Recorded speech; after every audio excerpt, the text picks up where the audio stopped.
그리스도인으로 살아간 우리들이 가장 많이 언급하는 단어 중 하나는 비전과 미션입니다. 그럼에도 의외로 이 비전과 미션을 혼용해서 사용하는 것이 우리의 현실일 수도 있습니다.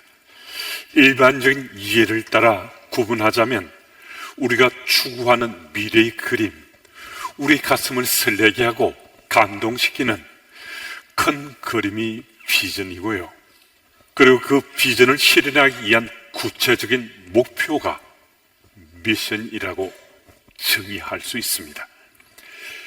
바울의 비전을 실례로 든다면 바울의 비전은 이방인 선교입니다.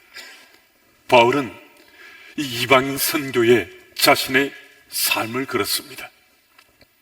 이 비전을 실현하기 위한 바울의 미션은 복음을 전해서 교회를 개척하는 것이었습니다. 바울은 가는 곳곳마다 예수 복음을 증거하고 선포했는데요, 그 현장에 그냥 스쳐간 것이 아니라 복음을 전해드린 사람들로 하여금 반드시 교회를 세우도록 했습니다. 그래서 그 교회를 통해서 이방인 선교가 더욱더 확장되길 원했던 것입니다.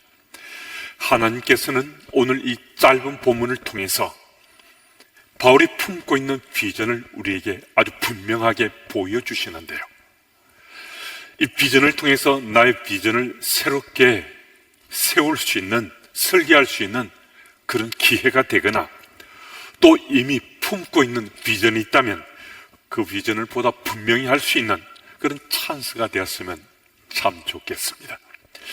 21절의 도입 후에 이 일이 있은 후에라는 이 구절은 그 시기가 분명히 명시되어 있지 않습니다.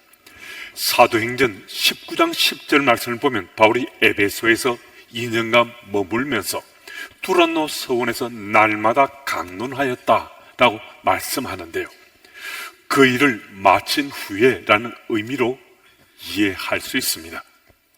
바울은 이제 에베소에서 자신이 꿈꾸던 비전을 성취하고 이제 타 지역으로 건너가서 자신이 마음에 품고 있던 그 비전을 이루고자 꿈을 꾸고 있는 것입니다. 21절에 바울이 마게도냐와 아가야를 거쳐 예루살렘에 가기로 작정하여 라는 이 구절의 작정하여를 영어 번역본의 고전인 킹제임스 버전은 Paul purposed in the Spirit이라고 번역하고 있습니다. 그리고 RSV 영어 번역본도 Paul resolved in the Spirit이라고 번역하고 있거든요. 그런데 바울이 성령에 사로잡혀서 마게도냐와 아가야를 거쳐서 예루살렘으로 갔고 그리고 예루살렘에서 로마로 가길 원했다는 사실을 밝혀주고 있습니다. 바울이 이방인 선교 비전을 품고 발걸음을 옮겨가는 곳은 어느 곳이다, 그곳에서 성령에 사로잡혀서 사역을 감당했다는 사실을 우리에게 밝혀주는 것입니다. 바울은 1차 전도 여행을 할 때도 사도행전 13장 4절 말씀을 보면 성령의 보내심을 받아서 갔다라고 기록하고 있고요, 2차 전도 여행을 할 땐 사도행전 16장 6절 말씀 보면 성령이 아시아에서 말씀을 전하지 못하게 하셔서 마게도냐로 건너갔다라고 또 기록합니다. 그리고 3차 전도 여행 때도 사도행전 19장 1절에서 19절 말씀을 보면 바울은 성령의 능력에 의지해서 사역을 감당했다라고 성경이 기록하고 있습니다. 무슨 말씀이신가? 바울은 성령의 역사를 따라서 비전을 품고 그 비전을 이루어갔다는 사실을 우리는 확인해 볼 수 있습니다. 그래서 성령의 역사를 체험하는 비전, 성령과의 만남 있는 이 비전이 정말 중요하다는 것입니다. 오늘 이 자리에 함께 하신 우리 교우들의 상당수는 만드는 교육을 받은 세대라고 할 수 있습니다. 만드는 교육은 주입식 교육이라고 하는데 선생님이 이것을 하라, 저것을 하라 가르치면요, 그대로 하면 잘했다고 인정받는 그런 세상이었습니다. 그런 세대가 있었다는 거예요. 그런데 만드는 교육이 아닌 기르는 교육을 받은 세대도 상당수가 있을 수 있습니다. 기르는 교육은 선생님이 방법만 제시해 주는 거예요.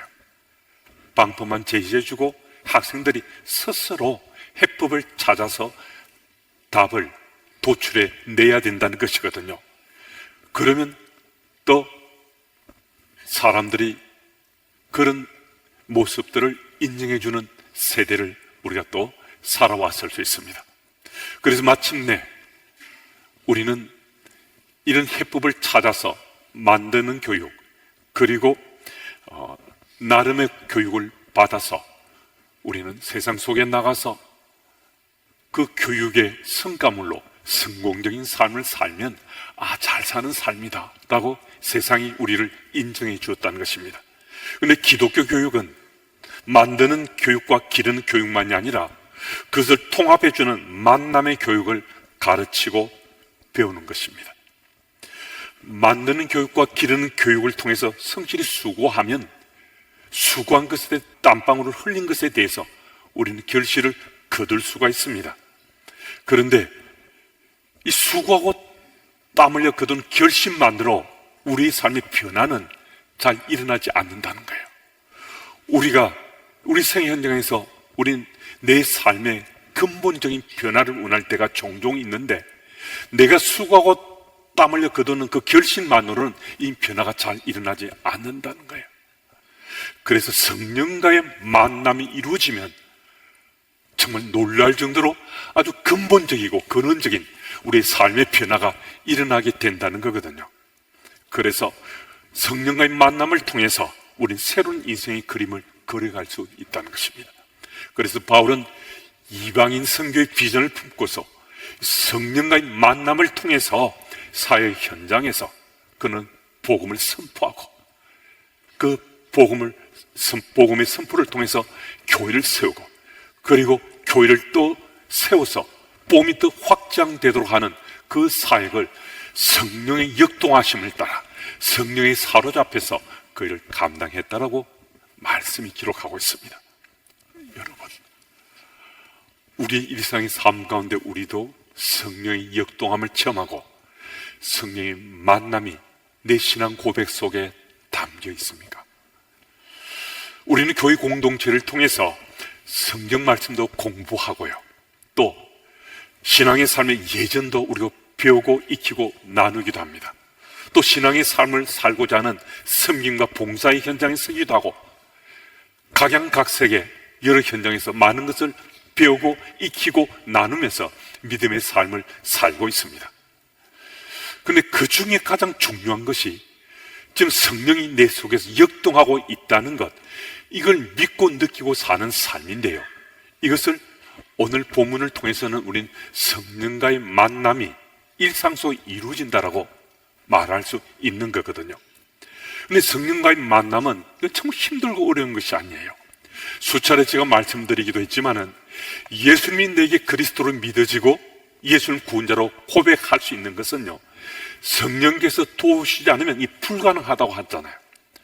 고린도전서 12장 3절 말씀은 우리 예수님 그리스도로 고백했다면 이미 성령이 우리 속에 내주하고 계신다고 아주 분명히 기록하고 있거든요. 그러니까 오늘 여러분과 제가 예수님은 나의 그리스도시라고 고백한다면 우리는 이미 성령을 만난 사람, 성령을 체험한 사람이라고 할 수 있다는 거예요. 그래서 우리가 거부하지 않으면, 내가 외면하지 않으면, 내가 팽개치지 않으면 우리는 언제나 성령의 역동함을 체험하며 살 수 있다는 것입니다. 무슨 말씀이신가? 성령에 사로잡혀 우리가 살 수 있는 믿음의 삶을 우리들이 지금 살아가고 있다는 것입니다. 여러분, 성령과의 이 만남의 역사는 청년, 장년, 노년뿐만 아니라 어린 아이도 가능합니다. 여러분, 어린 아이도 예수님이 그리스도를 믿어지면요, 그리스도를 믿어진다는 것은 성령께서 도우셔야 예수님 그리스도를 믿어지는 거잖아요.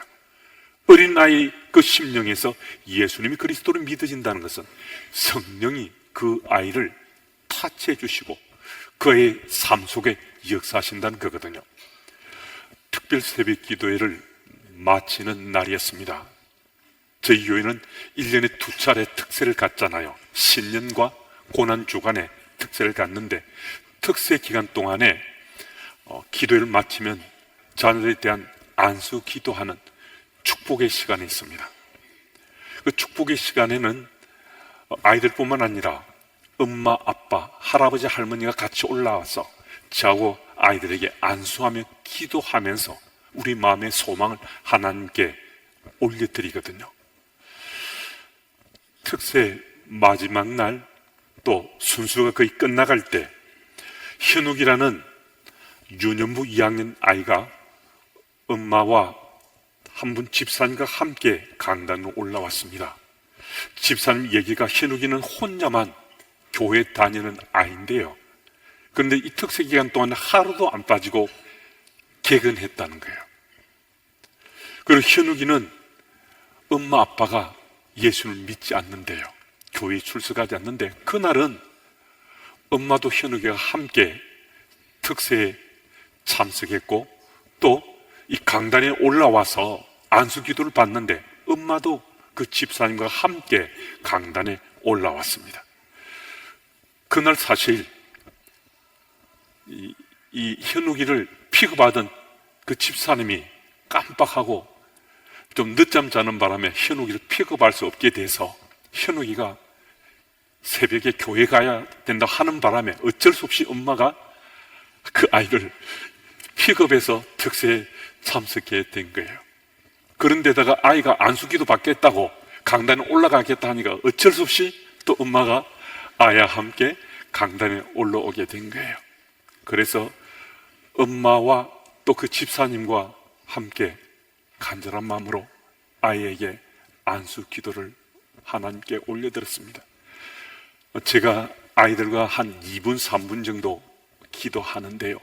정말 저는 진심으로 기도합니다. 그 아이 평생에 딱 한 번의 기회일 수 있는 거거든요. 이 시간이 이 아이들 평생에 남겨지는 하나님과 만남이 있는 그 시간 되기를 간절히 원하는 마음으로 저도 간절하고 정말 진심으로 기도합니다. 그날 현욱이를 품에 안는 심정으로 간절하고 뜨겁게 기도했습니다. 그 아이의 소망의 기도가 엄마 아빠가 교회 출석하는 것, 예수 믿는 게 그 아이의 소망이었습니다. 그 기도 제목과 그 아이가 지혜롭고 명철하고 총명하게 하나님 자녀로 잘 자라나길 원하는 간절한 마음을 하나님께 올려드렸습니다. 저는 믿습니다. 아직 그 엄마와 아빠는 교회에 출석하지 않고 있지만 이미 성령의 타첨을 받고 엄마 아빠가 예수 믿길 원하는 마음을 기도하는 현욱의 마음을 주께서 들으시잖아요. 주께서 아시잖아요. 성령과의 만남을 체험하면서 주께 올려드린 이 기도는 반드시 이루어지게 되어 있거든요. 이건 시간의 문제일 뿐이에요. 저는 확신합니다. 의심치 않습니다. 언젠가 현욱의 엄마 아빠가 반드시 예배드리고자 올 것이고 예수님을 구주로 믿으리라 저는 믿습니다. 여러분, 아직 어립니다. 아직 초등학생입니다. 하지만 성령과의 만남이 있으니까 자기 소망이 성령과의 만남을 통해서 그 비전을 이루어주시는 하나님의 손길을 믿고 지금 살고 있는 거거든요. 여러분, 오늘 이 자리에 함께한 우리들도 성령과의 만남을 이미 체험한 사람들인데 우리 소망을 주님께 아뢰면 그 소망을 우리 비전으로 만들어 가시면서 이루 가시는 분이 하나님이시거든요.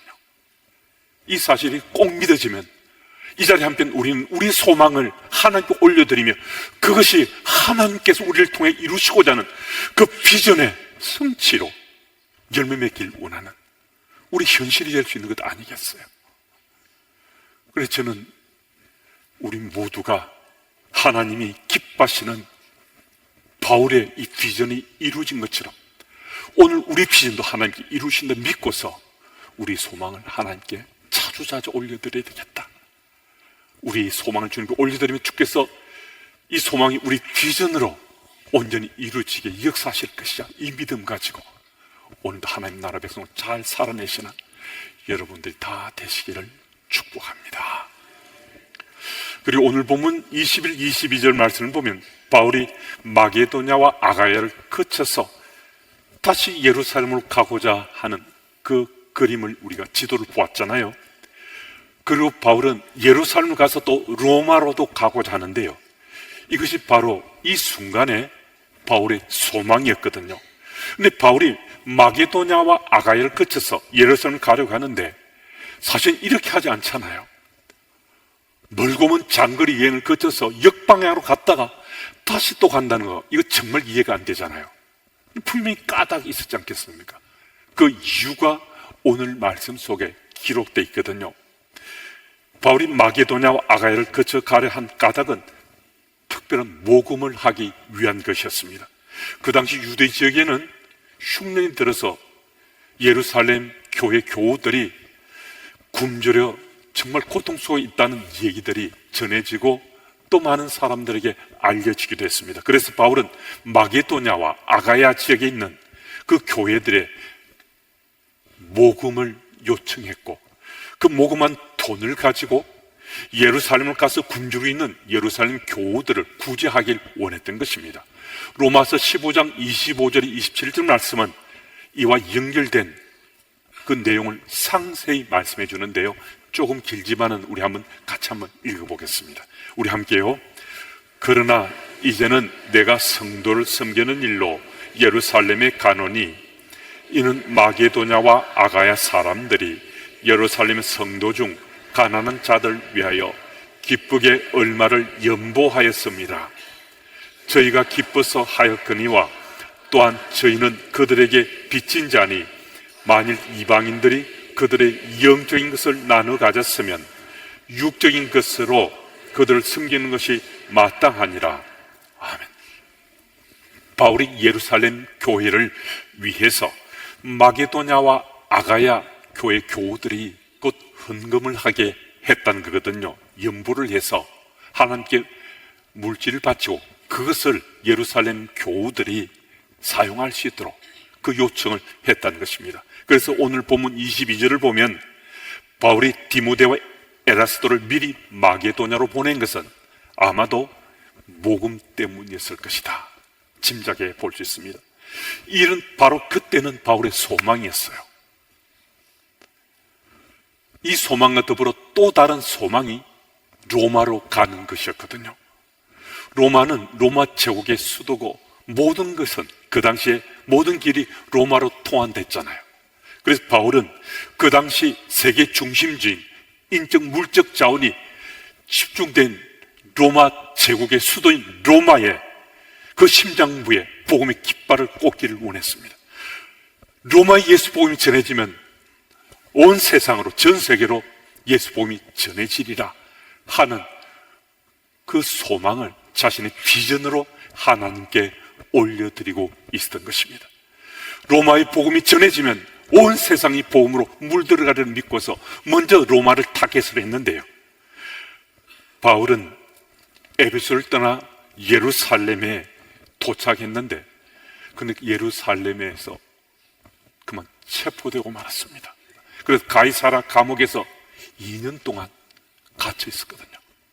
그리고 그는 중죄수로 분류돼서 착고에 찬 상태에서 로마로 압송되게 됐습니다. 그렇게 소망하던 그의 소망이 자유의 신분이 아닌 죄수의 신분이었지만은 로마로 입성했을 때 로마 하늘에 찬란한 복음의 빛이 환하게 비춰졌다는 거잖아요. 그는 그가 소망하는 그 소망이 놀랍게도 하나님께서 성령과의 만남을 통해서 바울의 비전이 되게 해주고 그 비전이 이루어져서 놀라운 역사가 일어났다는 것을 우리는 너무나 잘 알고 있습니다. 바울의 복음 전함을 통해서 로마가 예수 복음으로 물들여져 간 것이거든요. 여러분, 여기서 우리는 한 가지 중요한 사실을 깨달을 수 있는데요, 하나님께서 바울의 간절한 소망을 그 비전으로 열매를 맺게 해 주셨다는 거예요. 그래서 오늘 이 예배의 자리에 함께한 여러분과 제가 지금 이 순간 우리 소망이 무엇인지 다시 한 번 더 자기 확인할 필요가 있다는 겁니다. 우리 소망이 다 세상에 속한 것인지, 우리 소망이 하늘에 속한 것인지 정말 다시 한번 점검하면서 그 소망을 보다 분명히 하자는 것입니다. 한 여론조사 기관에서 20대 젊은이들에게 간절한 소망이 뭐냐고 물었습니다. 1위 넘버원이 뭔 줄 아십니까? 다이어트였습니다. 20대 청년 얘기입니다. 그리고 두 번째는 2위는 뜻밖에도 가족 건강이었습니다. 자기도 건강하고 가족도 건강한 게 뜻밖에도 이게 2위였고요. 3위는 아주 공감이 갈 수 있는데요. 로또 당첨되는가. 이게 20대 청년의 소망 3가지였습니다. 우리들도 이 청년들처럼 이런 소망 가질 수 있는데요. 이 소망 말고 그는 세상에 속한 소망이잖아요. 바울과 같은 하늘에 속한 소망도 우리가 갖고 믿음의 삶을 살아야 되지 않겠습니까? 오늘 예배 시간에 바울의 소망을 주께서 우리에게 들려주시는 까닭은 우리가 세상 소망만 가지고 살아왔다면 이 예배 시간을 통해서 하늘의 소망, 그 소망을 품으면 성령과의 만남을 통해서 그 소망이 비전으로 열매 맺게 하신다. 주께서 말씀하시니까 오늘 우리는 하늘의 소망, 그 소망을 품고 나 하나님 나라의 백성으로 잘 살아야지, 이런 꿈 꿀 수 있는 것 아니겠어요? 여러분, 한 사람의 비전이 얼마나 놀라운 역사를 이루는지 역사의 자락에서 우리는 이미 확인하고 발견해 왔습니다. 바울이 로마 감옥에 갇힌 죄수의 신분인데 그가 또 풀려나기도 하고 또 감옥에 갇히기도 하고 또 풀려나기도 하고 감옥에 갇히는 일이 수차례 반복됐는데요. 이런 반복 가운데 예수 복음은 계속 전해졌습니다. 예수 복음이 얼마나 파워풀한지 그 복음이 서서히 로마를 물들어갔는데 바울은 비록 이 로마에서 순교하였지만은 주후 392년 데오도시우스 황제 때는 기독교가 로마의 국교가 되었습니다. 주후 313년에 기독교가 정말 놀랍고 정말 놀랍게도 로마 제국에서 인정받는 종교가 되었고 주후 392년에는 로마의 국교가 되는 놀라운 역사가 일어났는데 어떻게 일이 가능했는가? 딱 한 사람, 단 한 사람이 예수 복음 빚진 자 돼서 복음을 선포하는 그 일이 놀라운 역사를 이뤘다고 믿는다면 그의 소망이 비전으로 열매 맺을 때 이런 역사가 일어났음을 우리에게 일깨워주시는 거잖아요. 그래서 함께 소망을 품자는 겁니다. 세상 소망만 갖고 품고 살면 우리는 믿는 사람이 아닐 수 있잖아요. 세상 소망도 필요하니까 품어야 되겠지만은 그보다 우선해서 하늘에 속한 소망, 바울 같은 이런 소망, 예수 복음의 증인으로 예수 복음 편만하게 세상 속에 전해져서 내 가장 사랑하는 가족이, 내 친구가, 내 직장 동료가 구원받도록 이 소망을 품고 성령과의 만남이 이루어지면 그것이 비전으로 열매를 맺게 된다는 것을 우리에게 말씀해 주십니다. 이 사실을 믿으시고 우리 소망이 무엇이든 예수 복음을 초석으로 하면 그 소망을 비전으로 열매 맺게 해주시는 하나님의 손길을 오늘도 체험하고 내일도 체험하면서 하나님 나라 백성으로 열매 맺고 사시는 주님의 교회 가족들이 다 되시기를 축복합니다.